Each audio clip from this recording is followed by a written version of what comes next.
네, 이 모든 일이 아주 갑작스럽게 결정이 되고 그리고 전해진 일입니다. 네. 처음에 오늘 북한 고위급 인사들이 폐막식에 참석한다고 했을 때 대체 어느 정도를 고위급이라고 하는 건가 예. 했었는데 황병서, 최룡해 얘기를 듣고 아마 모든 국민들이 깜짝 놀랐을 겁니다. 그렇죠. 북한의 2인자, 3인자거든요. 예. 유례가 없었던, 전례가 없었던 일입니다. 그렇죠. 자, 오늘 알려졌을 때부터 지금까지 상황 다시 한번 좀 정리를 네, 해보도록 하겠습니다. 통일부 연결하겠습니다. 김호준 기자. 네, 통일부입니다. 자, 이례적으로 이렇게 대거 북한의 고위급 인사들이 참석을 했는데요. 어떤 인물인지 다시 한번 정리를 좀 해볼까요? 네, 맞습니다. 오늘 인천공항을 통해 들어온 북측 인사는 황병서 군 총정치국장, 최룡해 당비서, 김양건 대남비서 등 모두 11명입니다.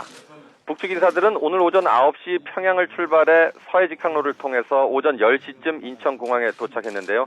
이들의 도착 영접은 김남식 통일부 차관이 했습니다. 이들은 공항 도착 뒤 곧바로 송도에 있는 오크우드 호텔로 이동해 11시쯤 호텔에 도착했습니다. 11시 20분부터 34분까지 6일째 통일부 장관 등 우리 측 인사들과 티타임을 하며 환담을 나눴습니다.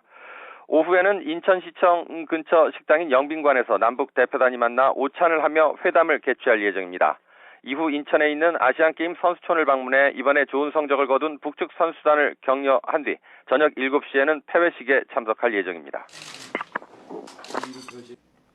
네. 자, 우리 측 그 대표단 이제 만나는 오찬 회담이 관심 아니겠습니까? 어떻게 전망하고 있습니까? 네, 맞습니다. 그 앞서서 잠깐 그 6일째 통일부 장관 등 우리 측 인사와 북측 인사들이 그 티타임을 하며 환담을 나눴을 때 분위기도 시종 화기애애한 분위기 속에서 진행됐습니다. 원래 오늘 오찬 회담은 오후 1시에 열릴 예정이었는데 조금씩 일정이 늦어지고 있는 상황입니다. 그렇더라도 잠시 뒤에는 오찬 회담이 열릴 것으로 보입니다. 이 자리에는 남측 대표단으로 김관진 국가안보실장, 6일째 통일부 장관, 김규현 국가안보실 제1차장이 참석할 예정입니다. 북측 대표단은 황병서 총정치국장, 최룡해 비서, 김양건 비서가 참석합니다. 여기서는 현재 경색된 남북관계 전반에 대한 양측의 의견이 교환될 것으로 보입니다. 특히 김관진 안보실장도 참석하는 만큼 박근혜 대통령의 메시지도 전달될 가능성이 있는 것으로 이렇게 관측되고 있습니다. 또 북측 대표단이 김정은 제1위원장의 친서나 메시지를 가져왔나 여부도 이 자리에서 확인할 수 있을 것으로 보입니다. 북측 대표단의 일정은 앞서 말씀드린 대로 오후에 선수촌을 방문한 뒤 저녁 7시까지 그 사이에 약간의 시간이 있습니다. 이때를 이용해서 박근혜 대통령과의 면담도 할 가능성을 완전히 배제할 수 없어서 이들의 일정도 주목되고 있습니다. 오늘 저녁 인천 아시안게임 폐막식에는 박 대통령이 참석하지 않고 정홍원 국무총리가 참석하는 것으로 확정이 됐습니다. 이에 따라 저녁 폐막식에서는 정 총리와 북측 인사들이 만날 것으로 보입니다. 네. 자, 그리고 조금 전에 전해진 소식 먼저 한 가지 좀 전해드리고 또 얘기를 이어가겠습니다. 북측 대표단이 조금 전에 오크우드 호텔을 출발해서 오찬 장소인 영빈관으로 이동을 하고 있다라는 소식이 전해졌습니다. 한 20분 정도 걸린다고 하니까요. 잠시 네. 뒤에 현장에 도착하면 다시 현장 화면을 연결해 보도록 하고요.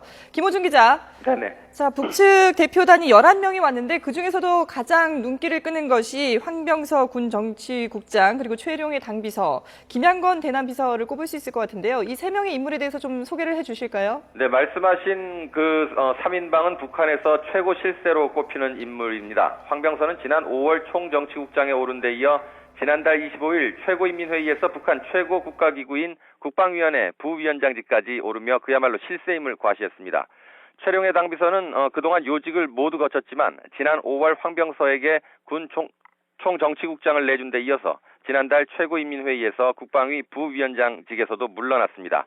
그러나 그는 장성택 후임으로 지난달 국가체육지도위원장에 임명된 것으로 확인돼 그의 건재함을 다시 한번 확인했습니다.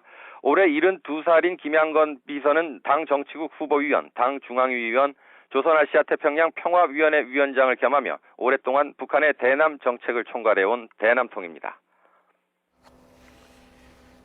네. 자, 통일부 취재하고 있는 김호준 기자입니다. 앞으로 전반적인 남북관계에 어떤 영향을 미칠지 마지막으로 좀 전망해 보겠습니다. 네, 통일부는 북한의 고위 인사들이 인천 아시안게임 폐막식 참석을 위해 전격 방문한 것에 대해서 긍정적으로 평가한다고 밝혔습니다. 임병철 통일부 대변인은 브리핑에서 앞으로 남북관계 개선에 긍정적인 계기가 될 것으로 기대한다고 이렇게 밝혔습니다. 양측은 앞서 말씀하신 대로 이제 잠시 뒤에 오찬 회담이 열리게 되면 이 자리에서 남북관계 현안을 포괄적으로 논의할 것으로 예상됩니다. 특히 이번에 최룡해는 국가체육지도위원장 자격으로, 김양건은 대남 담당 비서 자격으로 남측을 방문한 것과 달리 대남 정책이나 인천 아시안게임과 직접적인 관련이 없는 황병서가 남측을 전격 방문한 것은 김정은 제1위원장의 메시지를 직간접적으로 전달하려는 것 아니냐, 이런 관측들이 나오고 있습니다. 또 우리 측 역시 청와대 김관진 안보실장이 참석하는 만큼 박근혜 대통령의 메시지가 전달될 가능성도 있어 보입니다. 네, 김호준 기자. 네네. 무엇보다도 지금 가장 큰 관심은 이 북측 대표단, 고위급 북측 대표단이 왜 우리나라를 찾았는지 아니겠습니까? 어떤 의미가 있다고 봐야 될까요? 네, 그렇습니다.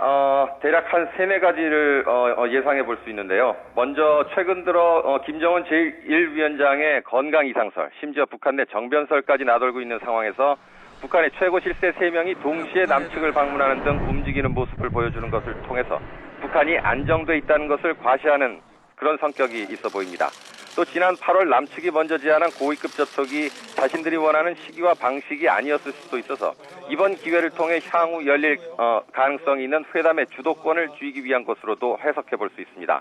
이를 통해 남측의 입장과 구상을 우선 들어보겠다는 의도가 있는 것으로 보입니다. 그렇기 때문에 사실 오늘 오참 회담에서 큰 결과물이 나오기보다는 서로의 입장을 교환하는 정도의 수준이 될 것으로 예상됩니다. 또 오늘 오후 잠시 뒤에 열린 회담에서 얘기가 잘 되면 앞서 전해드린 대로 박 대통령 면담 가능성도 배제할 수 없기 때문에 이번 남북 간의 접촉이 경색된 남북 관계에 큰 변화를 줄 수 있는 계기가 될지 주목되고 있습니다. 지금까지 통일부에서 YTN 김호준입니다.